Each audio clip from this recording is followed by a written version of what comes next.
25 to 30 km/h പതുക്കെ ഇങ്ങനെ പോവാണ്. ഈ റോഡിൽ കുറേ വണ്ടികളൊക്കെ സ്ലിപ്പായി സൈഡിലോട്ട് മറിഞ്ഞു എന്നൊക്കെയാണ് പറഞ്ഞത്.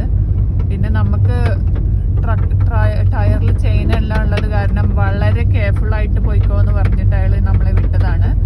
കുറെ കഴിഞ്ഞ് ഇവിടെ ട്രാഫിക് കൺട്രോളിന് 2-3 പേരെ കണ്ടു. അപ്പൊ അവര് പറഞ്ഞു ഒട്ടും സേഫ് അല്ല, ബി വെരി കെയർഫുൾ എന്ന് പറഞ്ഞിട്ടാണ് നമ്മളെ വിട്ടത്. നമ്മൾ വേറെ വഴിയൊന്നും ഇല്ലാത്ത കാരണം നമ്മൾ വളരെ കെയർഫുൾ ആയിട്ട് വളരെ സ്ലോ ആയിട്ട് ഇങ്ങനെ തിക്കായിട്ടുള്ള സ്നോയിൽ കൂടെ പോവാണ്. ഓക്കെ, ശരി, വേറെ വണ്ടി വരുന്നുണ്ട്.